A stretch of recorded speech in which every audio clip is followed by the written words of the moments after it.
All right, good afternoon, everybody. Welcome back to another live stream. Sorry for those who were hoping to see this live stream the other day and then I rescheduled it to today. I'm going to be completely honest of what happened there. So I was pretty much ready to go. I had probably 90% of the content ready to go. And then I got busy playing the new James Bond game, 007 First Light. And therefore, I got a little bit sidetracked and didn't feel like I was going to be prepared enough to talk to the content today. So today, I guess another thing to mention. So in the previous stream, we covered MLflow for traditional ML, and then I mentioned that we would be doing the Gen AI side of MLflow. That is still coming. It's just that the month of May in particular was just extremely busy for me, like probably one of the literally one of the busiest months of my life. So hoping that now that May is done, school is out, all the school activities are all wrapped up, that hopefully be able to get back to more content here. So anyway, today we're going to be covering OpenAI Codex. So many of you are probably already familiar with OpenAI Codex. It has seen a lot of updates and evolutions in the last couple months. And so I want to talk about those today and how you can get the most out of Codex. So first of all, though, I want to cover why I am now exclusively switching to Codex. So if you followed along with me for any of these streams, you will know that I've actually been a GitHub Copilot user for the last like 2 years or so. I don't remember precisely when. For me, the bottom line though is just it's a money thing. So right now, not just GitHub Copilot, but all the model providers with the advent of agentic AI rising up and things like OpenClaw or whatnot, demand for AI usage has just shot through the roof. And so these model providers or companies like Microsoft through GitHub Copilot are now having to restructure things like their pricing model and whatnot. And so for me personally, with the restructure to GitHub Copilot, it didn't seem to make sense to me to be paying for the individual plan that I was paying for, especially considering that I also already pay for ChatGPT Plus, the $20 a month subscription, and it already had Codex over there. So with that, I was just thinking, okay, trying to just be very cost cognizant myself. Like, how can I make the most use of what I'm already paying for with Codex? So that is why I am personally switching to Codex. Now, that is not to say that like I am necessarily, what am I trying to say here? There are still things about GitHub Copilot that I like that I miss. So the two things specifically for me are, number one is the syntax highlighting within VS Code. So like if you use GitHub Copilot, you're aware that whenever you write some scripts, it will like highlight in green things that are added or highlight in red things that it's going to remove. I really liked that functionality because I call me old school. I'm still one of those people that really like to look at and review the code. So that made it really easy. Unfortunately, that's just not available. And that's understandable. That's not necessarily OpenAI's fault because VS Code is a Microsoft product. GitHub Copilot's a Microsoft product. Therefore, they made those products work well together. It would be really nice, though, if Codex could somehow figure out that syntax highlighting. And then the second one, this is probably not as important to other people, but I think my iPad coding days are coming to an end, sadly. And so the reason I say that is because if you went to vscode.dev, so what I would do is I have a Mac Mini that's sitting across the room over there. And so I used to be able to, from my iPad anywhere in the world, I could use vscode.dev and a GitHub tunnel to tunnel into my Mac Mini and basically have VS Code fully fledged right there within the Safari browser.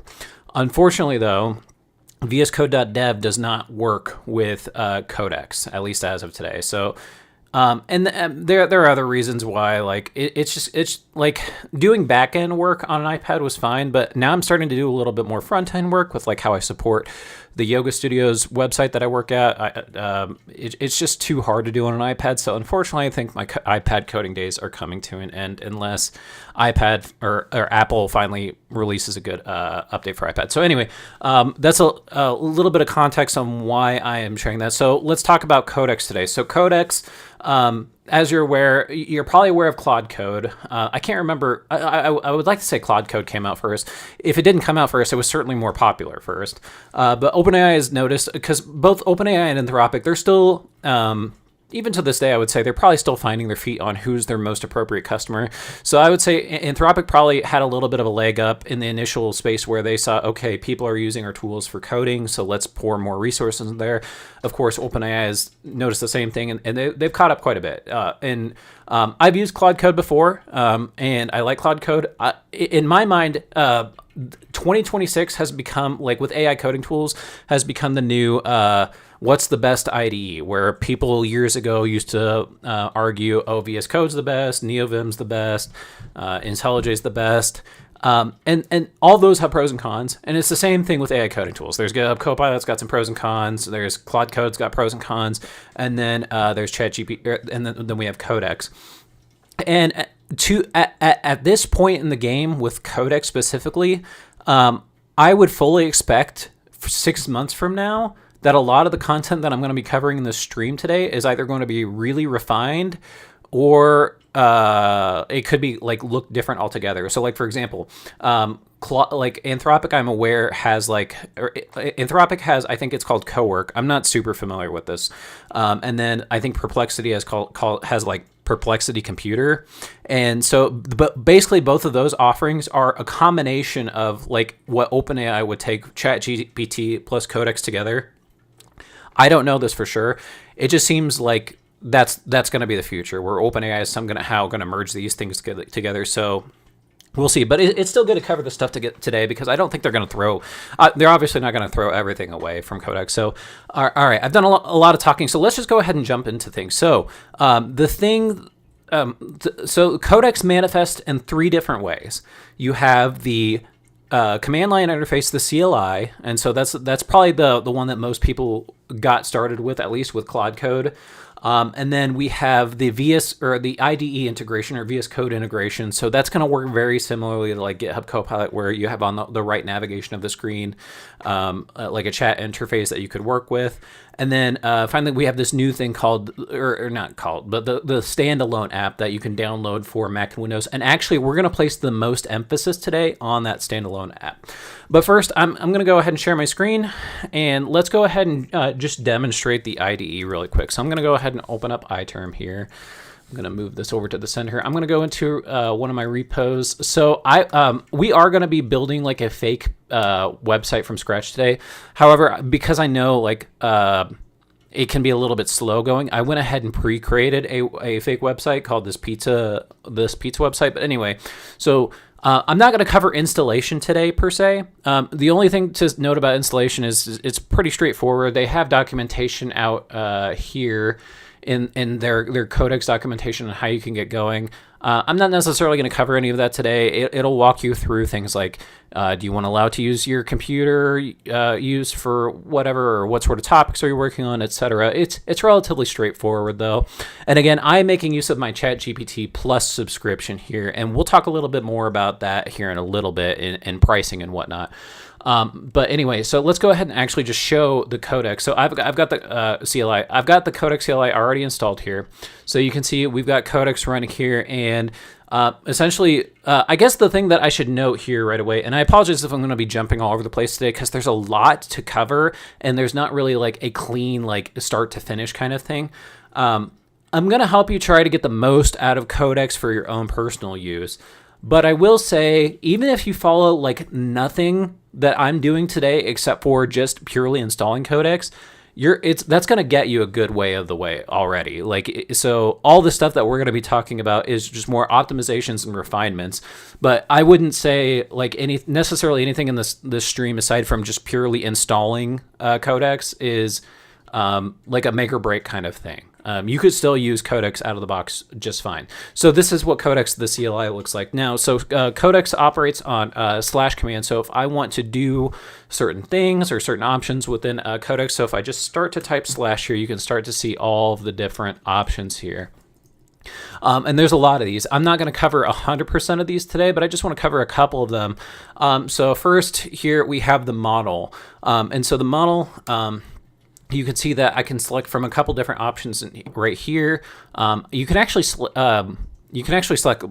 more options from the standalone app, which I'll cover here in a little bit.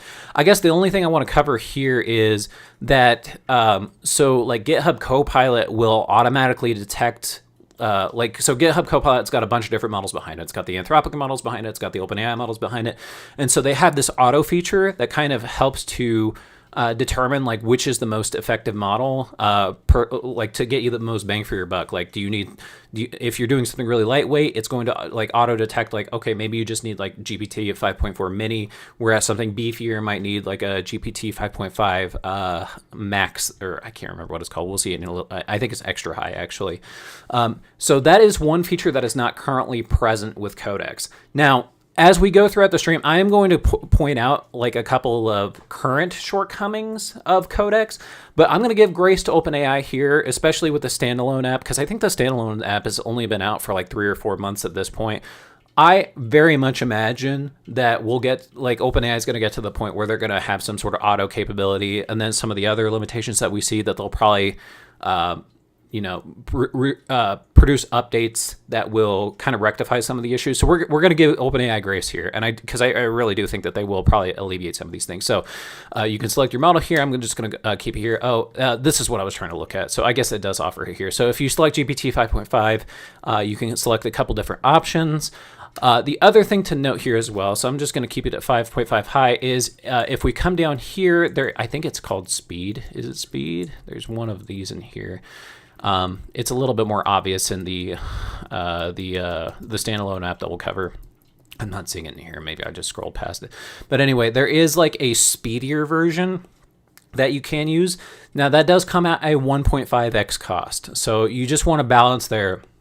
What are you really trying to do? Do you need something that's done immediately, or is this something that maybe you don't need immediately? I'm going to personally encourage you all. Like, I can't, because if you think about like coding in general, like if I'm coding an app from scratch, even the slow version of whatever I'm doing is still going to be most likely be faster than what I could do by hand. So I'm going to personally opt for not using the fast mode. I just want to call it out there as that is an option. So I don't know how much else I want to cover in the CLI, because I really want to get into the standalone app, because that is, I think that's the one that OpenAI is really pushing here. But you can see there's a ton of different features in here. We'll cover some of these features as part of the standalone app. But I did want to at least show the CLI here. So if you want to exit out of here, we simply go to exit, and then we're back into our standard terminal. So that is the basic CLI. Now, I'm going to go ahead and show here. I'm going to go ahead and open up VS Code here just to show what the interface looks like here. So this is VS Code. And you can see here that we've got the OpenAI icon. Let me see if I can make that a little bit bigger for y'all. We got the OpenAI icon here. And so it opens here. Let me move my face out of the way for y'all. It opens this interface off on the left, this left sidebar here. Now, if I were to click chat, I believe that goes into it's a little bit confusing right now, because I'm not sure which one I'm actually working in. If this is this might be no. So this is GitHub Copilot. I can tell it's GitHub Copilot because we have the Anthropic models here. But you can see that if I want to toggle over to the Codex interface, then it's as simple as clicking those 3 dots or clicking this other icon over here, and now we're in Codex. So if I wanted to continue operating on my code within VS Code this way, then that's how you would do it. And that's all I really want to touch on for the VS Code integration. It's really not that much different than like GitHub Copilot. It's rather similar to the CLI, but again, what I really want to focus on for the remainder of the stream is the standalone app. So let's go ahead and look at the standalone app here. So here it is. Let me move my face again so you can see everything. So you can see here we've got like our main kind of interface on the right over here. Let me see if I can make that bigger for y'all. Okay, so it's pretty big. So now let's cover just the interface kind of briefly here. So we generally work within this chat box here, and you can see that it's already selected like the last project that I was working on. And so let's cover just the left nav. So some of this is rather straightforward, and I'll cover some of the more detailed details as we proceed forward here. But naturally, new chat's going to be just new chat. Search is pretty straightforward. We'll talk about plugins in a little bit. We have automations here. Now, so automations, I like the idea of automations. I personally just can't find a good reason for why I would want to use it. But basically, like as the name implies, if you want to automate something out of GitHub Copilot, like let's say, I don't know, hypothetically, I have some sort of like I want to, I don't know. I'm building a website that has the latest news every single day. I could, in theory, have an automation here that it's grabbing out from the internet the latest news and then updating my website that I'm hosting and then redeploy that. So you can do that through the automations here. I'm not going to cover automations much further. Again, I personally don't have a reason to use this because if I were to do an automation like that, like I wouldn't want to do it necessarily on my local laptop through Codex here. I would actually be more inclined to do that through like a CI/CD pipeline, whether that be like a GitLab CI/CD pipeline or GitHub's flavoring of that. So I'm not going to cover automations too much. And then we come into coming on further on down, we have the two other big sections here. I'm going to go ahead and collapse them to make it a little easier to view right now. So we have projects and we have chat. So our projects are all the projects that we are working on. So you can see that I have a couple of dummy repos in here that I created. Now you might be wondering why are there not more in here? It's because I removed them all. Like just to be honest, it was like stuff that I was doing for other work that I didn't necessarily want to show in here. So that's why I just hid them from this view. I actually do use this app quite a bit for like supporting the Yoga Lab website that I support. And then finally down here, we have our general chats. So if you, let's say you have a general question and you would prefer, you don't necessarily have like a specific, it's not tied to a specific project, then we can simply just ask the questions in here. Now, the thing to be cautious about, at least as of today, is I believe that these chats here eat into your Codex usage. So that's the next thing I want to show here. So this is going to be a little bit hard to see. I just realized that my icon's kind of covering it up. But you can see down here in the settings, if I click on settings, this is going to be a little bit hard to read, but this right here that I'm mousing over notes my usage remaining. Now, keep in mind, again, I am only on the GitHub the ChatGPT Plus subscription. That's the $20 a month subscription. And you might be wondering, am I going to have enough usage for myself? And personally, I will say, I actually think that this is more generous than people online are letting into. And I think the reason for that is when you have people that are online that are working on things, like they're like going like pretty hard, or they might be using like OpenClaw or something like that. And then, yeah, you're going to burn through your usage pretty quickly. I will say, whenever I did all of these projects up here, so all these projects up here, well, I guess it's just two projects. We'll talk about why this is kind of grayed out in a little bit. So I basically built an entire website, added a page, did some visualizations. I created a couple pets. We'll talk about pets in a little bit. I created an API, and finally at that point, then I finally hit my 5-hour usage limit. That's just the 5 hour. So let me show this again. So down here, so we have the 5-hour usage limit, and then we have a weekly usage limit. So again, I did all of that and barely touched the end of the 5-hour limit. So I personally think it's a little bit more generous than people are letting on to. So I really appreciate OpenAI for that. So now let's say that you do hit this 5-hour limit. So what are your options here? You have three options. Your first option is so I'm just on the $20 a month subscription. I could bump that up to the $100 a month subscription or the $200 a month subscription. I'm obviously going to get more usage from there. The second option is using an API key. I'm not wild about this option. The reason I'm not wild about this option is because, let's say I have my subscription that I'm using, and then I run out of usage, and then I want to switch over to the API. It's not like, as of today, there's not like a graceful fall over to the API. It's one of those things where it's like you almost kind of got to log out and then log back in with the API key. So I'm not wild about that. So the third option is probably the one I'm going to recommend here is just adding credits. So if I come here to the settings and I go into usage and billing, you can see that I went so I actually did go ahead and add a couple credits because I was like in another session, I was burning through my usage really, really quickly.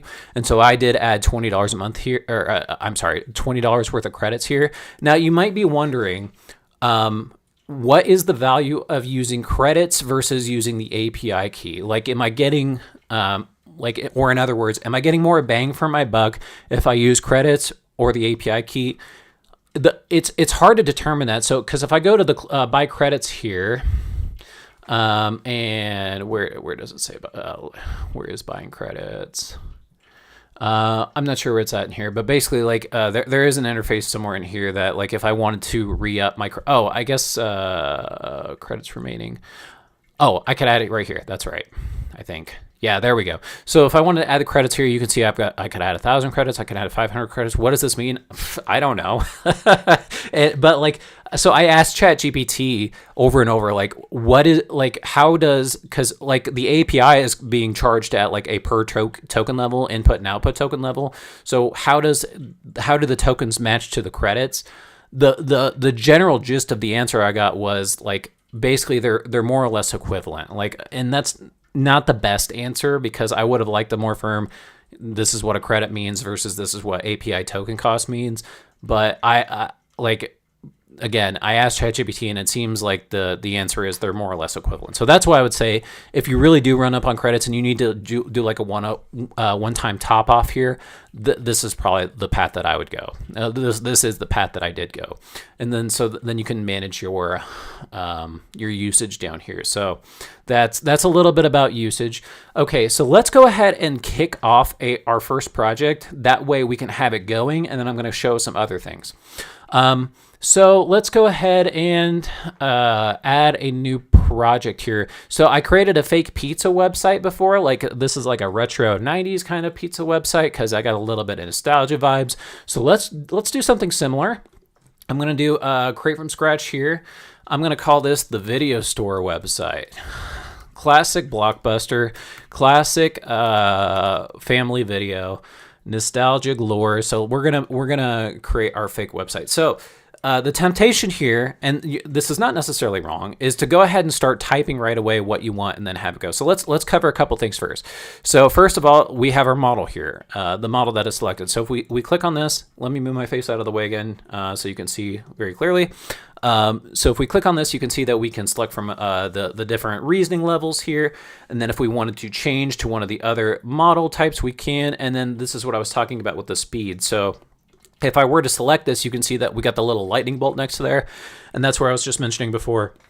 You all may or may not have a reason why you would want that fast one out there. The only instance I can think of that is, like, let's say you had some sort of downtime, and like, let's say you had vibe coded a website, something goes wrong, and you really needed to back up and quickly. Maybe then this is why you might use the fast, but I don't need it. I don't have a need for fast. And you can even see where it says 1.5x speed, increased usage.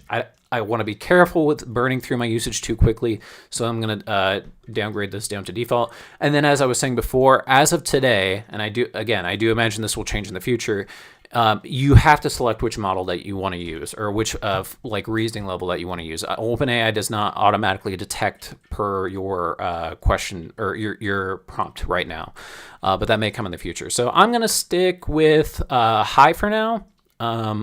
Because like in my testing, I don't think I've ever used low. Medium's pretty good for a lot of stuff. I've used extra high for a couple things, so we're going to split the diff here, and we're going to go with high. So instead of, oh man, there's so many things I want to cover here. I'm getting distracted. Okay, so the first thing I should call out here is, oh my gosh, is that the first thing I want to call out? No, I'm going to wait because I do want to get the ball rolling on this. Like I said, so you could just go ahead and work immediately from here. Just start typing what you need. What I would actually recommend, and I actually really like this feature, is the plan feature. So again, this does support kind of slash commands, or you can use this plus icon here, I think. No, I guess you can. All right, so we're going to do the slash command. So you can see we got a couple of different slash commands here for MCPs, goals, and we'll talk about a couple of these in a little bit. I want to focus on plan mode. Why do I like plan mode? Because plan mode, it's going to first figure out what you actually want to do and then implement the plan. Because if you were to not use plan mode, it would just start building something. And the nice thing about a lot of these coding agents today, including Codex, is you can interrupt the agent midstream and say, oh man, I forgot this thing or whatever. That's the nice part about plan, is in plan mode, you can go ahead and start to plan things first. Make sure that you get that plan all squared away, so that way you're not wasting tokens on, oh, it built out this page already. Darn it, I forgot that I wanted to add this thing. So let's go ahead and do in plan mode. So I'm going to say I want to create a fake video store website. Think classic blockbuster or family video. Lots of nostalgia vibes. I would like to build this website in Next.js, as I would like to eventually deploy it to Vercel. And if you're not aware, Vercel actually, what's the word? I guess they're like the owners over Next.js, which is a flavoring of on top of JavaScript. Well, I think it's a flavoring on top of React on top of JavaScript. So anyway, let's go ahead and hit enter here. Now, you might be wondering, what is the value of using this space versus using like the CLI versus something else? The nice thing here is, so this can continue working, and I can go on and I can go back and start working on this thing, or I can go back on working on like a general chat. We'll cover pets here in a second. But you can see if I just want to come back here, then I can see that this is still going. And that's just a little bit harder to manage through like the IDE integration or the CLIs. It's possible. It's just that you'd have to be careful about managing all this stuff. Now, here's another, again, we're going to be all over the place right now. So you'll see that it is asking me what I want to, like how I want to build this. So this is the other the great thing about the plan mode is it will ask you these sorts of questions, like design-related questions, and you can see next to each of these icons here that there's like the little eye icon, and you can mouse over it, and it will give like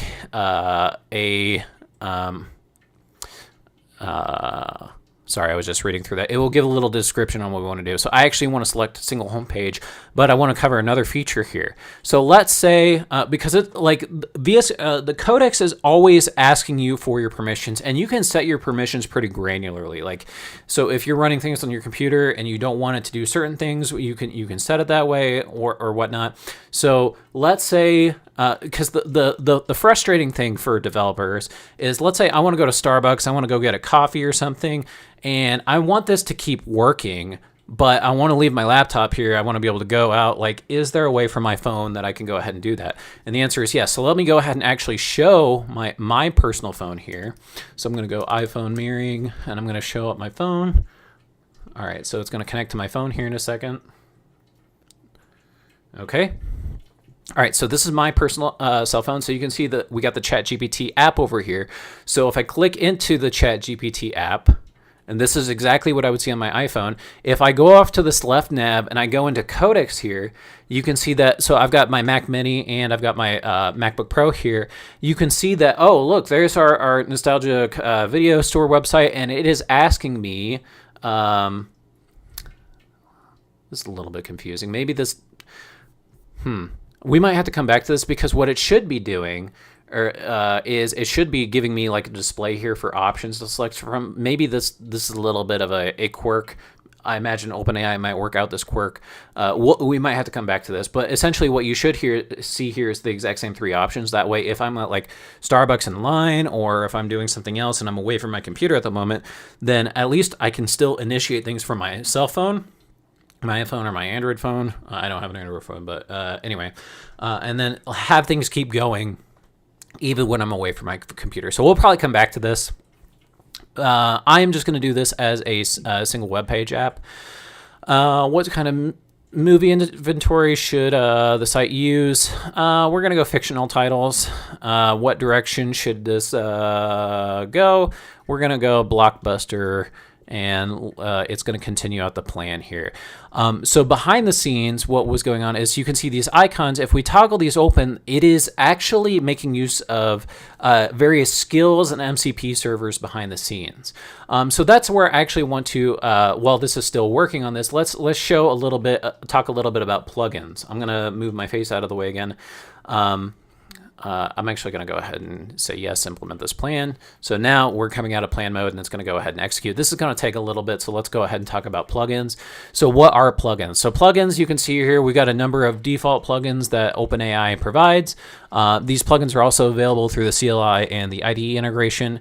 And you can see that there's a number of different things that we can include here. So you can see here, so what is a plugin? A plugin is essentially a grouping of skills plus MCP servers to support a specific purpose. So you can see by and large, I've not added hardly any of these. The one that I have added though is Vercel. And the reason I've added Vercel is the nice thing is you will see once we start to get like the website going, then you can see that like it can actually make use of Vercel's various skills and stuff behind the scenes to actually deploy this out into Vercel, and you can see all of the different skills and stuff associated here. So that's actually pretty cool. Now that you still are welcome to add your own MCPs, your own skills yourself, and we will touch on those in a second. I need to cover my notes though. I'm a little bit jumbled because again, there's so much to cover here. Okay, so while this is building, let's go ahead and pause here for or let this be for a second. I'm going to show one fun thing first, and that is ChatGPT Pets, or I'm sorry, Codex Pets. I'm going to constantly confuse those two terms all the time, Codex and ChatGPT. So if I select down here my pet, now what is the pet? The pet is really nothing, but oh my gosh, can I even get it up here? So I can see my pet on my other screen. Oh man, this is going to be disappointing if I can't do this. Come on, pet, get up there. Okay, so I can see my pet on the other screen. Unfortunately, you all can't, but I still know another way to show it. So basically, it's just a little avatar animation kind of thing that you can have like just sitting on your desktop, and it will do you can see it right there. So if I go into appearance and I go down here at the bottom, so you can see that there's a number of default pets that you can include. I'm disappointed that I can't for whatever reason drag my pet up to this other screen for you to see it, but basically like there's no real functional use to the pets. They're just fun. And the nice thing about these pets is, so these are all default pets. Like this is the standard one that ships right out of the box. But you can also see that we can actually even create our own pets. So you can see that. So my daughters wanted me to create this little Bitty Bunny. So that's what Bitty Bunny is here. It's called Bitty Bunny because we did a 16-bit representation of that. We have Patch here, and that was just, I can't remember how we generated Patch. And then we have quote unquote Swamp Alien. And Swamp Alien, if you know me, is Jar Jar Binks. But you know, that is the one restriction, is obviously it can't use like copyrighted material. So it did its own implementation of that. So let's say I wanted to create my own pet. How do I do that? So what we can do over here, so recall we have our projects and then we have our general chats down here. I'm going to go ahead and start a general chat here. And I'm going to say, now this is where it gets, so we got all these different skills and stuff down here. I'm going to make sure that we are using the pet creator skill. I can't remember what it's called though. I think it's actually called Hatch. Yeah, Hatch pet. So I'm going to say, create a pet for me that is a 16-bit slice of pizza with sunglasses. Wearing sunglasses. Wearing sunglasses. Glasses. Glasses. Oh my gosh, I can't type. All right, there we go. So, and then this is going to take a little bit of time, but again, this is not really a functional thing. It's just a fun thing. So, so you can see, I'll just show this other chat down here. What it's actually doing is it's creating like these little animations here that would actually represent the pet, and then eventually, like, I can go and select from that. So it again, not really functional per se, but it's still fun. So let's see how our video store website is still coming along. It's still working, so I want to show at least a couple of little gotchas here. And again, we're giving grace to OpenAI because I do think some of these gotchas will be worked out. Now recall here that when we started this video store website thing, in fact, let me just go to this new page. You can see that it created a Git project for us. Now, by default, it goes into my documents. So let me show here. I'm going to open up my Finder window. So if I come into my documents, So here's my document, or here's my documents folder. So you can see that I created it here. You can see that I actually hold all of my repos inside this repositories folder. My preference would have been for that the project was created here.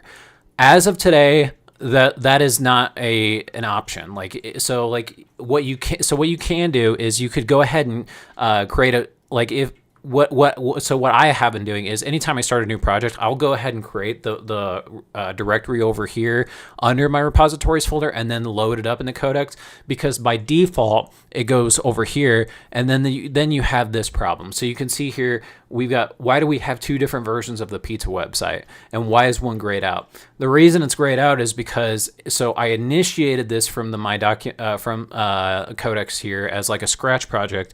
And then I didn't like where it was at, so I moved it over into like the appropriate directory that I wanted to. So that broke like the link there, and so you can even see like if I think it showed, yeah. So current working directory is missing, and that kind of made things a little bit screwy. Where it was not like, and especially when it comes to work trees, and we'll talk about work trees here in a minute. But like, so just be aware of that. Like if you start a project in one location and then you move it to a different location on your computer, it's going to make things just a tiny bit screwy, especially if you're working with Get work trees. But let's go ahead and show. So I actually did not use plan mode here because I didn't think to use it. I actually wish I used it, but I think it's pretty cool. So you can see that it worked for 24 minutes. And we can look at all of the different the different like reasoning that it took. But it also used, so as you all are probably aware, ChatGPT can generate images, and so you can see here that like it already like it created these images and then applied them to the website, which I thought was really cool. Chrome did not close. I can still see Chrome open down there.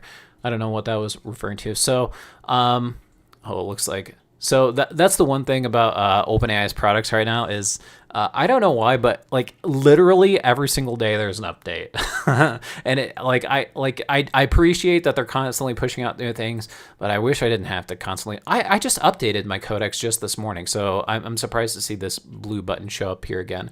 Okay, so it looks like we've got an awaiting approval thing up here. It's asking me to do something. So let's see if we can actually do this through the app again here. So if I come back here, you can see that it's awaiting approval, and then this is what I was talking about before. So if I'm on my iPhone, I'm out getting coffee or something, and it says, do you want to allow the installed Google Chrome and headless blah blah blah blah, I'll go ahead and say approve. Yeah, so that way if I'm out and about doing something else, then I can still have whatever on my computer still running while I'm out and about. So you can see that we are from here still working. It is coming along here. Now let's cover a couple the interface here. The interface here is a little bit confusing to me, to be honest. And again, we're going to give grace to OpenAI because I think they're probably going to continue to refine this thing over time. So I'm going to go ahead and it looks like it's asking me for something again. I'm going to go ahead and say yes and don't ask again. We'll talk about a little bit more about rules and stuff in a little bit. But let's show a couple things here. So you can see in the environment over here that we've got a couple of different things. Like a couple different little, what do you want to call them? Like options, I guess. So if we click changes, obviously changes is going to open up like what has been changed. Now, obviously this is a brand new project, so there's not necessarily been any changes. There's just been additions, and I don't even, I'm not sure why it's not showing up here, because if I click review here, then yeah, then it shows up. So then you can see all of your changes in here. I am not wild about this is just a personal preference. I'm not wild about this interface. I would just prefer to go and look at it in VS Code. In fact, let's go ahead and open it up in VS Code just to show. So I'm going to go open folder. It's in the documents, video store website, open it up. So I would just prefer to look at things in here. That's just a personal preference though. So there's that. So let's look at a couple of these other things. We have local here. Now I want to, I'm not going to demo this today, but there is actually a way to actually kind of run things through like the web interface. So I can imagine that could be very helpful in instances where like maybe you don't have, I was gonna say maybe you're working on like a Chromebook, but I'm not even sure that Codex works on a Chromebook right now. But basically, like if you there is like a web version that you can start to apply some of this stuff off to. But what I want to cover here is the work tree, because the work tree is something that Codex uses quite a bit, but I'll be honest, like it's a little bit confusing for me. Okay, it looks like this went ahead and finished. So let's go ahead. So you can see here that the dev server, it says the dev server is running at localhost 3000. So if I actually click on this, it will actually open up the web browser directly in here. Let me move my face again. So you can see here is our video store website. And we got Laser Night at the Moon Mall, Turbo Karate Babysitter, etc. Now, did I ask it to include images? Okay, I didn't ask it to include images. I'm going to say it over here with the follow-up. I'm going to say, can you generate 2 images that can be applied to our website here? Okay, and then, so it's going to go through that. I lost my train of thought. Okay, so let's go ahead and close out of this. Now, but this is like localhost 3000, so it's running directly here within Codex. Now, I could go over here, though, to my standard web browser, pop in the same thing here and review the thing in a full window. I actually prefer this better. I think that this is a little bit hard to use and view, especially if you're collapsing this down, then it really makes this really narrow. Yeah, so again, just a personal preference kind of thing. But okay, so I was starting to talk about work trees. So let's pretend like I'm going to do a new chat over here. So you can see here we've got a couple different. So we're operating within the video store website repository still. We are working locally. But let's say. Let's talk a little about work trees. What is a work tree? So a Git work tree, this is not an exclusive concept to Codex. It's actually been around for a long time. I've actually never used a work tree before. But basically what a work tree is, so if you're familiar with like a Git repository, so you have your Git repository, you have your main primary branch there, and then you can create sub branches on the side that can eventually be merged back in. What the work tree does is it will actually take a full copy of your repository and basically place it over into another part of your computer. That way it can work on things in parallel. So and the potentially nice thing about that is that like sometimes these models are still not perfect. I was talking to somebody the other day that was saying, oh yeah, like I told Git I told the AI to not commit things to Git, and it did it anyway. The nice thing about a work tree is that it kind of puts things over into a safe space, if you will, because you can even see that I like per this icon over here on the left, this branching off icon that I have work trees over here. The thing about a work tree is, like, let's say I'm taking my video store website and I wanted to do 3 different versions of it. And actually, so this is what I did. Did I do this here? Yeah. So what I did over here is I actually asked, hey, I want to create 3 different versions of my pizza website over here. I want to create like a classic version. I want to create a neon version. I want to create an artisan version. And so what I did is actually created 3 separate Git work trees, which is again parallel versions of my repository. My gosh, I was blanking on that name there.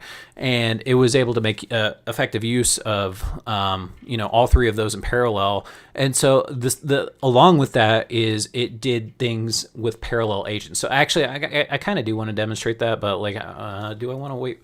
Yeah, we'll wait for this to finish here. What else can I cover in the meantime, at least? So we talked about plan mode. We talked about plugins a little bit. Okay, so let's talk a little bit about. Sorry, I'm getting a little bit lost because I want to make sure that I want to cover, like, I'm covering everything and I'm not jumping around too much. So actually, let's go ahead and wait here for a second because I think this is not going to take too terribly long.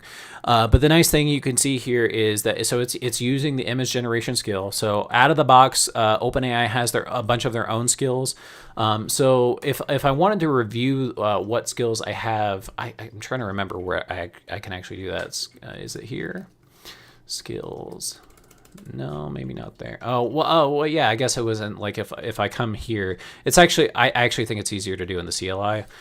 So Codex, and if I go to skills, so you can then see like all the different skills that I have here. Some of them are just skills, some of them are plugins. So you can see all these different skills. A lot of these are some of them are Vercel related from that plugin that I added. Some of these are default OpenAI ones. So you can see that this one here, this image generation one, that is the one that OpenAI is making, or I'm sorry, Codex is making use of over here to generate these images. And I think it's kind of cool that you can actually see it. We got some generic blockbuster vibes over here, that classic blue, and a classic neon sign. Man, miss those days. Like legitimately, like it was always such a good time as a kid going to Blockbuster and getting a movie. I say that, but I really do also like the convenience of just being able to digitally like watch something on Netflix or whatever now. Oh, look at that. That's cool. So it's creating those, and then you can see some other skills. And we can also make use of MCP servers as well. And I do want to get to MCP servers, but again, I don't want to jump around too terribly much. I forgot I added the Starbucks. The Starbucks... if you're not familiar, so like if like Starbucks is actually now within their Starbucks like iPhone app and Android app, they've included this thing where like you're not sure what you want to drink, use AI to help you determine what you drink. Like I'm good. I order pretty much the same thing anytime anyway. I'm good. I don't need that functionality. I just thought it was fun to test with though. So those are all the skills there. And then we could even see the same thing again. If I come on into a new chat, if I start to type the /, then I could scroll down here and then I could see all those same skills that we were looking at in the CLI there. Okay. All right. What else do I want to cover for now while this is still running? Basically, like you could see here as we continue along with each thread, though, that like we can do a lot of cool different things. We can have things running in parallel. We can have multi agents running, and I do want to demonstrate the parallel agents. I think the parallel. So this is just my opinion. I do not get a whole lot of value out of parallel agents, and value in the sense of like when you have parallel agents working to do certain tasks, it can do some level of coordination, but then you're basically eating into your usage or your token cost there of, and I am very, very cognizant of that sort of thing. So I'm actually, and like I was saying before, it might sound like it's slower to do things just with a single agent versus parallel agents, which is true, but you have to compare it to what the other option is. And the other option is manual coding. And it's still a single agent versus is still way faster than manual coding as compared to like parallel agents. So that's why I personally don't use parallel agents all that much. But I know people that do, and I know people that love it. It's just, again, I'm cheap, and I don't want to eat into my cost too much. So actually, let's just go ahead and look right now to check out my usage. Okay, so you can see that my 5-hour usage. Again, keep in mind we built like basically a full website here, including a couple of image generation things. We've only eaten into 25% of my 5-hour usage. So that's, again, I was saying like I do think that the OpenAI is being pretty generous out there. There are plenty of naysayers out online. Fine. I don't necessarily agree with him, so I'm gonna go ahead and say yes here. Okay, so I guess while this is still running, let's talk a little bit about the config toml file. So behind the scenes, as far as managing things with settings and stuff go, we have the settings over here, but so and then you can do a bunch of different things like different preferences, like do I want to open my stuff in VS Code or some other app? Do I want to show this in the menu bar, etc.? We got the appearance here. We can do a dark theme if we wanted to. I'm going to just keep it at system level. We can check out our pets or whatnot. You can see some of the integrations that it can use. So it can use your, this is what I was mentioning before, like when you first get Codex set up, like it will ask you some of these things, like what you're allowed to use. It's got like browser options for like being able to, because the nice thing is like whenever it actually spins up like a website like this, then it can use the browser tool to actually review some of that stuff. Because sometimes, like when I was building the Yoga Lab website, for example, the code, again, this was like 8 months ago or something, and time moves fast. The code looked right, but like the actual manifestation of the actual what I was looking on the screen didn't look right, and so there was a bit of a mismatch there where the agent thought, okay, the code looks the code looks right, therefore it's right. But what I'm actually seeing in reality is not true. So that's what's nice about like this browser usage and whatnot. So what other settings do we have in here? We have like our work trees. So we were talking about those work trees, and you can see that I've got like the parallel work trees here. So if I wanted to delete them, then I could. So and that's the other thing to be just mindful of the work trees. So I was mentioning that like we're basically creating a parallel version of our repo in another part of our system. So like let's say our repo had a bunch of images and stuff, like 2 gigabytes worth of stuff. If I were to use work trees, then I'm effectively duplicating or even triplicating each time. So like if I had like 3 work trees associated to one repo and it had 2 gigabytes, so then I've got 2, 4, 6, and 8. So then I got 8 gigabytes being eaten up on my machine. And so you have to be careful about that. But I guess best practice would be here is once you're satisfied with whatever you're doing in the work tree, merge that code back from the work tree into the main repo, and then come into here and then or in the CLI and delete out these work trees. But anyway, I was talking about the config toml file. Let's go ahead and look at that. Let me go ahead and exit out of here. So I'm going to open up a new thing here. I'm going to go to cd.codex. So this .codex directory is basically where all of our stuff lives.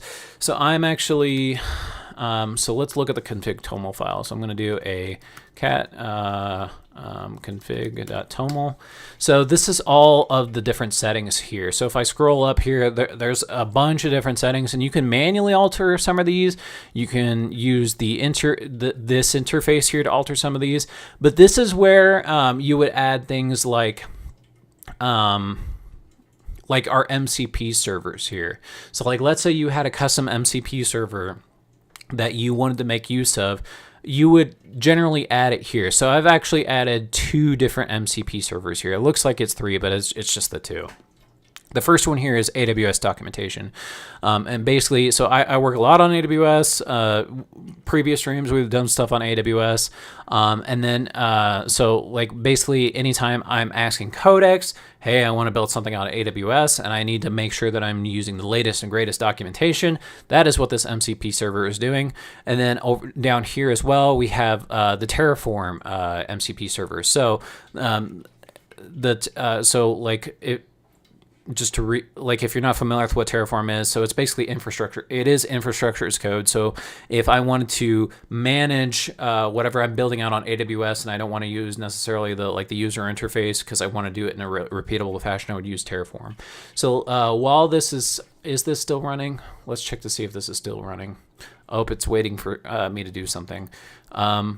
So let me go ahead and show this here. So I started to create this pizza API thing that, don't worry about it like what it is necessarily, because I kind of decided against it. I actually refactored it into an MCP. But let's say, so it is an MCP now. So let's say I'm gonna start a new thread here. I'm gonna do it in plan mode. Is it plan? Oh, sorry. Yeah, it is plan. Okay, so there we go. I'm gonna keep this at high. I'm gonna say I would like to deploy this MCP server out to AWS Bedrock Agent Core, and I would like to be able to deploy it using Terraform. So let's go ahead and hit enter there. It looks like we got another thing that's awaiting approval here. Again, this is the nice thing about the user interface is, I can, if I'm working on multiple projects at the same time, I can just keep bouncing back and forth between these things. And again, you can do it through the CLI. It's just not as easy. So I actually really do like this app. I would say the one thing I don't like about this app is you'll see that, and this is not OpenAI's fault necessarily. What is this asking? Allow. Okay, so you could see here as we're starting to do the plan that it's wanting to make use of the MCP server. So I'm going to say yes for. I'm actually going to say always allow because this is a a relatively harmless MCP server since it's just pulling documentation. So I'm going to say yes, go ahead and use that. So it's making use of the MCP server there. Where was I at? Again, like I said, trying to bounce back and forth between these things. There's just so much to cover.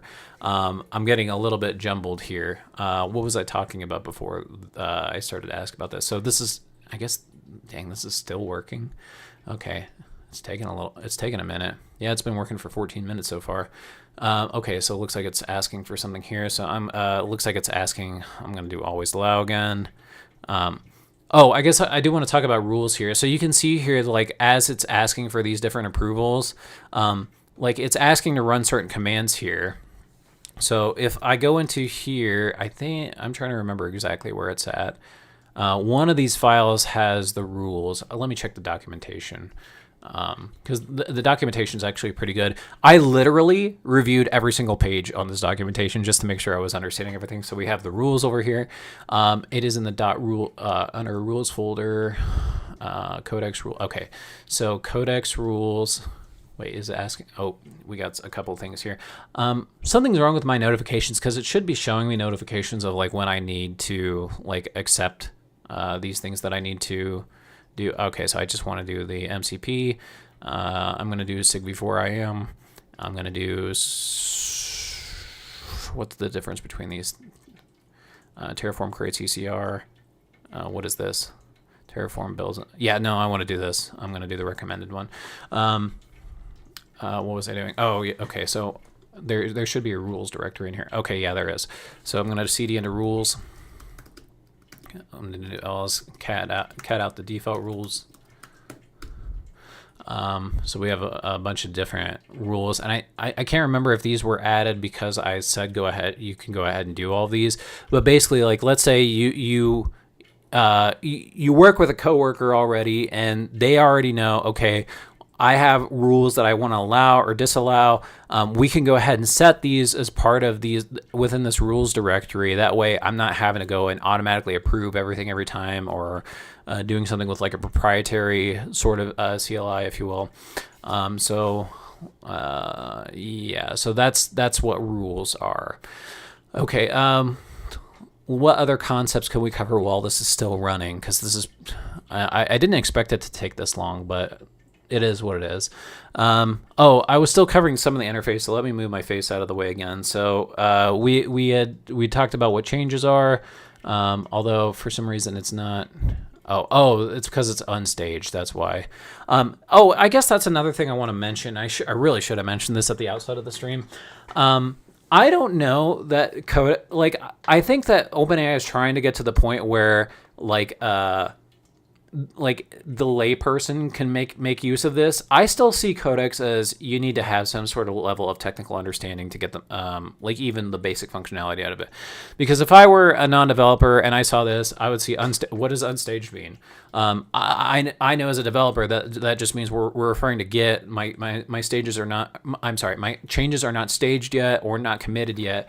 And that's where it just gets a little bit, it could be confusing if I was just like an average layperson on the street and didn't have that sort of information. That's not to say that, like, you know, if you're out there and you have your own ChatGPT Plus subscription, have fun, play around, try things out, for sure. Just be aware that some of this nomenclature might be a little bit confusing to you. And you need to know to be able to ask the right questions, because something like this button here that is noting commit or push, that can also be a little bit confusing. So you can see that I'm operating on the main branch here. Now, if I had the GitHub CLI installed, which I don't on my local laptop because I don't use the GitHub CLI, I just use Git itself, then it could interact with Git for you. It could create issues, pull requests out there, etc. So then if I toggle open up this this icon over here, then you can see we got a couple of other different options we can look at. So we got our files here. So if I wanted to look at all the files that I've created, I could look at them directly in the interface here. So like, let's say I wanted to look at this TypeScript file here, and then I can. Now, as I mentioned before, my personal preference is just to use open things up in VS Code here. Again, that's just my personal preference because I find this interface to be a little bit, it just takes a little bit getting used to. So I'm going to go ahead and close out of that. How do I close out of this? Oh, I just closed out of there. All right, and then if I can open up a side conversation if I wanted to. So this is just a standard chat window that I can open alongside my running window over here. And did this complete? It looks like this might have. Oh wait, it's looking to implement the plan. I don't know why it didn't indicate that here. So I'm gonna go ahead and implement this plan here. But actually, let me scroll up in here. As you can see along the way, this is the other nice thing about the user interface is you can see very clearly like when it made use of skills or MCP servers here. So you can see by this icon here that if I toggle this open, that it's making use of the AWS MCP, or maybe it's using the Terraform MCP. So that's kind of nice, as opposed to like this little icon here, which is obviously representing like a shell icon. So it's actually like reading in the files here, it looks like. So that's kind of nice to review like the full trace of what happened. It looks like, okay, that is still working. Is this done? Okay, this is finally done. All right. Oh my gosh, I lost my train of thought again, bouncing around too much here. All right, so it looks like this should be able to open here. So it looks like you could see that it went ahead and added these images. That's cool. And we can continue to refine from here. So let's go ahead and demonstrate this one final thing here. And I'm still going to talk about other features, but I'm only going to do one more big thing just for time's sake, because it's taking a little bit of time to run these things. Plus, we're at the 1 hour mark. But let's go ahead and check on our usage here again, because I feel like we've done quite a bit. And keep in mind, we've still got my pet that's still building down here too. And the pet, oh, that's cool. That's real cool. So we've built a whole website. We built like the Bedrock Agent Core implementation of the MCP server. We're building our pet. And as far as my 5 hour usage goes, I am at 51%. Which I still feel like we're getting a whole, like for the $20 a month plan, I still feel like we're getting a lot. Maybe that's just my opinion. So let's come back up to here. I'm actually going to open a new window here. So now I am going to say we're going to go into plan mode first. Plan. I would like to create or try out 3 different designs of our video store website. I'd like one to have more of family videos, kind of color scheme. Another that has more of, I don't know, red boxes, color scheme. I know that's not a video store. And another, oh, Hollywood video. Oh my gosh, I forgot about Hollywood. And another that has Hollywood video color schemes. Please make use of parallel agents and get work trees for each of these respective options. In fact, I'm going to go ahead and turn off plan mode, because I don't think there's necessarily a need to do plan mode here, since I think what I said was pretty straightforward. So I'm going to go ahead and enter. Why did it do that?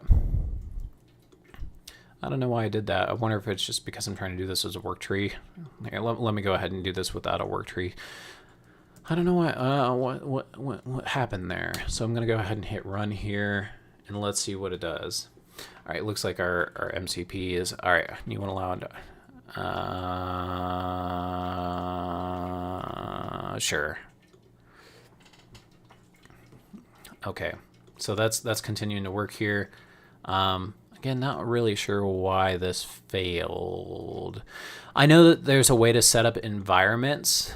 And this was a little bit more straightforward with Python, because then like with Python, I know that I work out of virtual environments. I'm not a web developer per se, so I'm not exactly sure what it wanted for, like, let me see. So like it should have just run this default stuff here. Oh my gosh, I am forgetting one big thing here. I forgot about the agents.md file. Oh my gosh. Again, you can go down so many little rabbit holes with Codex on getting the most out of everything. So I definitely do want to touch on the agents.md file. So, okay, it looks like we got a couple things here. So let's go ahead and do that. Let's go ahead and say yes here. The agents.md file. So you might be familiar with, if you use GitHub Copilot, oh my gosh, I can't even remember what it's called in GitHub Copilot, but it's basically like instructions at a project level that, like, let's say I'm starting to work on, I'm starting to work on this project here, and then I'm handing it off to another one of my developers over here. It's basically a contextual file that helps the agent to understand like some of the context behind how the project was built, and how, like, if you need to add a new feature or something to like your project, like the agents.md file will help with that. So in Anthropic Claude, I know it's called the Claude.md file. I can't remember what it's called in I think in GitHub Copilot it's actually under like a .github Copilot directory or something like that. I'm struggling to recall that off the top of my head. But that is the one kind of tiny bit frustrating thing about these model developers right now, because we've landed on a centralized standard for MCPs. We've landed on a centralized standard for skills. We need a centralized standard for like this agents.md file. Like it's kind of annoying that Claude does it one way, Codex does it another way, and GitHub Copilot does it a third way. Like I do kind of imagine that they will coalesce on something. But let's say I wanted to add that here. So I would just say, so it's actually, this is the one area where it's actually easier to do it with the CLI. And the reason it's easier to do with the CLI is, so let me go into our video store website. So video store website, Codex. It's to create the looks like it's asking for an approval over here. Yes. Let me move this over so I'm not constantly having to tab back and forth. Okay, it's actually easier to do it over here because all you have to do is /init. And then there we go. It's going to go ahead and create the agents.md file for me. So that you can do it. It's actually doing the yeah, you can kind of do the same thing here. It's just not as evident. I stopped. What do you mean I stopped? I didn't stop. Okay, maybe there's just like a mismatch between the UI and this thing here. Okay, so jumping back over here, so you can see that it spawned off 3 different agents. So this is all I had to do was, again, nothing particularly special. You can get really fancy here, and I'm not going to get fancy here for today's purposes. But you can see that it is spun off these 3 parallel agents that are building all of these respective things in tandem. I'm going to go ahead and allow that. So you can see, oh, that's kind of cool. I've never even noticed these animations before. All right, I gave them fun names too. Galileo. I'm not even going to try to pronounce those other 2 names. Okay, so it looks like it went ahead and created the agents.md file. I'm not sure why it's not. That might be a tiny bug there where it's just not keeping these things in parallel. But so let's go ahead and exit out of here. And well, I guess I would be able to view it. Yeah, I can view it here in VS Code. So this is the agents.md file. So you can see here, this is a website using Next.js. It's talking about some of this is just like the high level view, some of the build test commands, the coding style conventions, testing guidelines, etc. So if I wanted to, I can go and manually and update this for other specific things. I could also use Codex to say, add this to the agents.md file. This is a really important file, though. I am kicking myself for not bringing this up earlier, because this is one of the very first things that you want to do. I wouldn't say it's the very, very first thing. Like, if you're starting off a project, I would actually say the very first thing you want to do is do that plan command and go ahead and have it start to build like the first part of it. Because if you run the agents.md file, that /init command right away, it's just going to create a very generic, non-helpful agents.md file. So that's why I would say go ahead and run your first command and then go ahead and start, and then go ahead and create the agents.md file. That way it has context for what to build from there. And again, I just wish that this was more uniformly named. Like the fact that it's called agents.md file in Claude and elsewhere, yeah, we already talked about that. So this is still running. This is probably going to take a minute. Let's go ahead and wait for a minute while that. So let's go ahead and cover a couple of other features here that it offers. So I'm actually going to go over into the interface. I'm sorry, the documentation. So this is their documentation. It's rather extensive. You can look at. I would actually encourage you to go and read through every single page here. I know that sounds like a little bit of overkill, or at least browse every single page, because number one, there's not that many of these pages. I mean, a lot of these are like overlapping like functionality. Like I breezed through these rather quickly. I would actually encourage you to look at all these configuration things to really get a sense for all the different things that you can do here. So we talked a little bit about the config file, that config.toml file. I talked a little bit about permissions. I didn't necessarily demonstrate them though, but like you can have different profiles, if you will, on like different appetites for how you want Codex to operate. So you can see like, we have like dangerful access, read only, workspace, etc. So you can look into those. We already talked a little bit about speed and how, speed can be helpful to produce more or faster results, but it does use higher usage. We talked about rules. Hooks, I don't see how I would use hooks, but it's basically, you can see here, like if you wanted to interject your own scripts into like the agentic loop for whatever reason, you can here. I can't think of a reason off the top of my head of why I would personally want to use it. So, but just want to call it out as something that's there. We talked about the agents.md file. We talked about MCPs. We talked a little bit about plugins. We touched on skills. You can actually create your own skills. I personally find that making use of online skills or the skills that are available through the plugins are generally good enough for me. Like not to say that I wouldn't ever want to build a skill, but you can see it's actually relatively easy to build a skill here. In fact, if I wanted to build a skill, what I would actually do is I'll go down to this. Oh, looks like my pizza guy was asking for something too. I would go down to this interface right here and just do the / command and then scroll down to the skill creator. And then I would go ahead and use this to help me create my own skills. So you can do that if you'd like. What else do we got in here? We're demonstrating sub agents right now a little bit. Like it looks like you can get a little bit more. You can get a lot more like custom with the sub agents. I don't know why it's not in here. Maybe we need to go up to concepts. I want to talk about memory and why memory concerns me. So I personally don't have memory turned on. So you can enable memory from the config.toml file. You can, I believe you can do it from the interface as well here.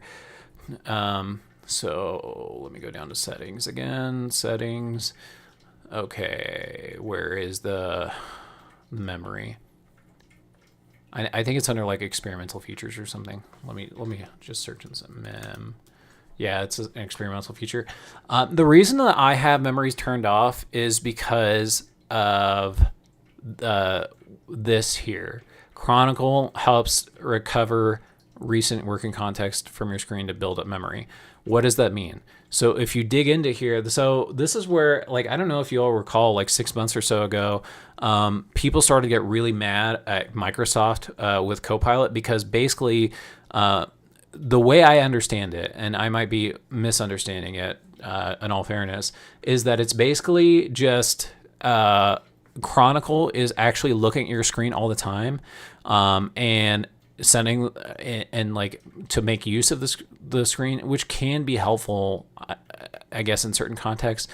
But like I'm not okay. Where does store my data? It's basically just capturing your screen the entire time, which it sounds kind of icky to me, and I can't really see a reason why I would want this capturing my screen all the time. I'm not even sure what is actually what data gets shared back with OpenAI. Chronicle captures context locally, then periodically. Yeah, so it periodically uses Codex to summarize recent activity in a memory.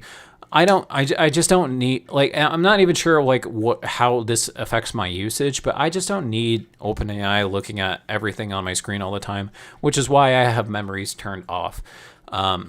And what are some of these other concepts? Some of these other concepts are a little more generic. So obviously we know what prompting is. We talked a lot about customization. We got cybersecurity, safety. I think that covers all the sub features that I want to cover. Again, I'm not even covering every single thing today. I'm I would definitely encourage you, if you really, really, really, really, really want to learn more about these things, just go out to the documentation here. The documentation is pretty good, and it will tell you all the different things that you can do. It's even got some cookbooks, blogs, videos, best practices. We talked about we already talked a lot about these best practices already anyway. So we talked about making use of the agents.md file, which again I am kicking myself for not demonstrating that earlier on in the stream. Just want to make sure that I'm not. That everything's good here. Okay, so we have, this is still running. Why did it not prompt me? I need to figure out what's going on with my notifications. I think that's a me issue. What it should be doing is over off of the notifications over here. There should be like a notification that actually pops up and lets me know that, hey, you got something to check on. I don't know why it's not doing that right now. Anyway. So let's see if this will continue running, and then we'll go ahead and wrap up the stream. If you have any questions, I will take questions on YouTube or oops, sorry about that. YouTube or LinkedIn. So feel free to pop them in the chat. There's about a 15-second latency, so just be aware of that. So, but we're coming up on the end of the stream. My encouragement would just be simply like, especially because I imagine a lot of you out there like myself are paying probably for the $20 a month ChatGPT subscription. Just go out there and start playing. Have some fun. Even though we cover, like I said toward the beginning of the stream, even though we covered a lot of different like deep level things that you can do within Codex, you could still get a whole lot of value from simply just using Codex right out of the box without any customizations at all. Okay, so it looks like my pizza slice finished working here. So let's see if I can load it up here. Now this is one thing that I was having. Oh, okay, it looks like it did add it appropriately. I was having an issue when I've created a couple of these first ones that it wasn't putting them in the right directory. So I should be able to view it here. I don't know if that we're going to be able to see it because for some reason it's showing on my bottom screen. So that might just be another tiny little bug that OpenAI needs to work out. And again, it's not a deal breaker by any means. What is this profile doing? Peak tokens. Oh my gosh, I've used a lot of tokens over time. My bunny, or my girl's bunny. All right, so what was I doing? Oh, appearance, that's right. I don't know why I keep saying that. Okay, appearance. So if I come down to my pets, I should see, oh, there's my new pet. My sunglasses pizza man. Pizza shades, as he is called. And all right, so that is selected. So if I do wake pet. Oh, now it's showing on the screen. Oh, that's cool. Yeah, so, and you can even see here that it's kind of, we have some things going on. Now, I've noticed that like the default Codex pet is the most performant, like, because if I, so like here, let me go ahead and show it. So this little guy, oh, my face is in the way. Sorry about that. If I actually am working on something, then it should actually, like, he actually sits down and like is working on like a little laptop. I'm not sure why it's not doing. Oh, maybe it's because I am or maybe it's because I've got parallel agents spun up right now. All right, dependency across the place. I'm waiting for the first worker result now, and then I'll review each branch, and then so at the end of this, what it should do is it should spin up 3 different versions of the website, probably one on localhost port 3000, one on port 3001, one on port 3002, and then I could preview all of them side by side if I wanted to. I don't know how much longer I want to wait though, because this is probably going to take a while, and I don't know. I don't have much more to cover today. All right, so let's go ahead and let's get my pizza guy back out.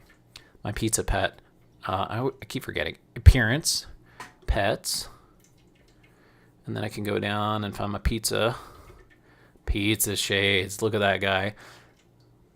Although it is a little bit strange that like this one looks a little bit more cooked than the other one.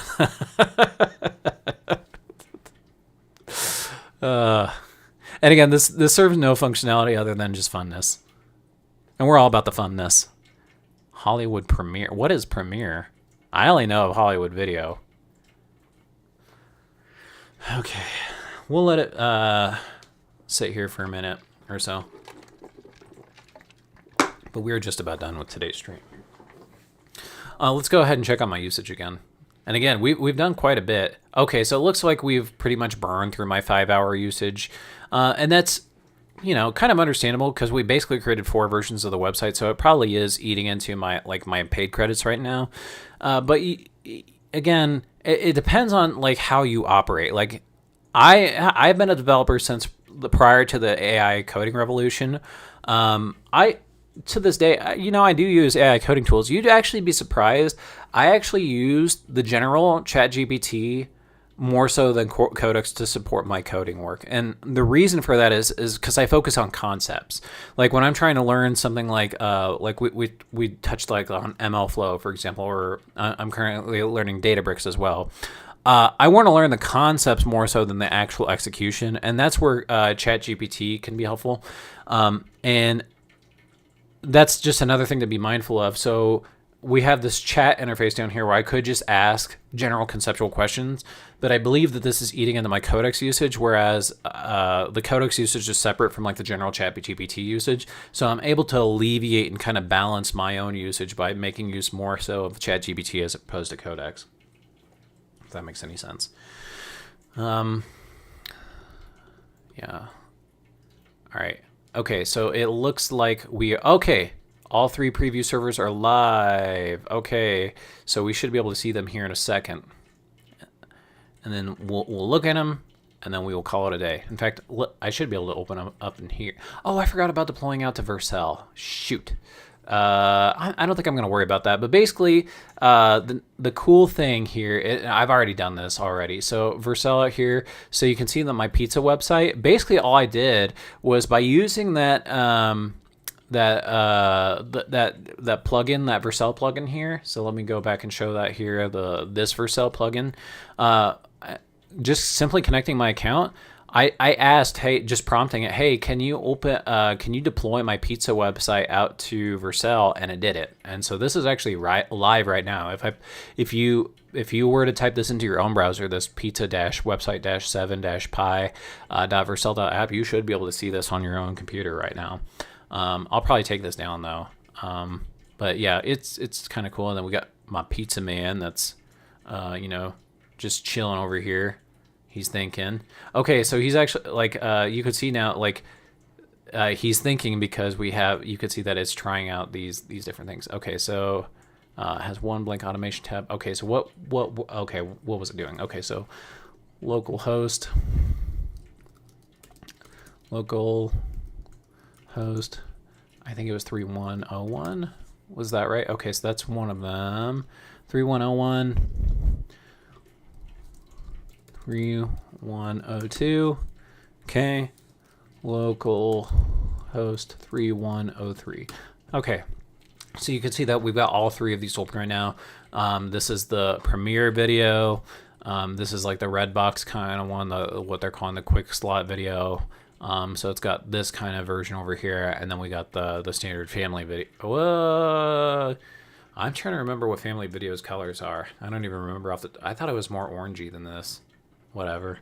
Okay, but that's making use of parallel agents and using get worktrees, and so you could actually where can we see it? So if I wanted to go look at those worktrees and remove them later on, so and I was let's say I was happy with one of those versions, then I can merge that back into the main code base, and then when I'm done with the code tree, I don't know why I'm surprised my code trees aren't showing up here.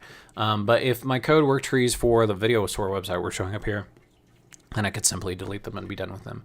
I think that touches on pretty much everything. Let me check my notes one final time. Again, this was kind of a hard stream to do, just in the sense that there's so much to cover, not a good sequential way to cover them. But I'm looking at my notes, and I think I did touch on everything. So I'm going to go ahead and call it here. Well, let me check one final thing. What is it awaiting approval on? Yes. Okay. Okay. It's more or less done. I mean, it's still technically is working, but it's more or less done. All right, we're gonna call it here. All right, so that's Codex for you. Again, things aren't perfect right now, but we're going to give OpenAI grace because I think they're going to continue to flesh out this product over time and work out some of those kinks that we saw. It's a cool thing. I really appreciate that. Some would argue that you don't get that much usage out of the $20 plan. I think we kind of a little bit debunked that today by demonstrating that we were able to do quite a bit. Actually, I'm looking at my screen right now. It did just finish. If you want to see it, it is now completely done now. But yeah, so that is Codex. Hope you all enjoyed the stream and hope you all have fun building whatever is your heart's desire out there. We'll call it there. So like I said, with the previous stream, we had covered MLflow for traditional ML. I still have every intention of covering MLflow for GenAI. We'll probably do that as part of the next stream. Thank goodness the month of May is done. It did me in, but we'll get back to more content and hopefully more frequent streams than we've been doing. Hope you all have a great weekend. See ya.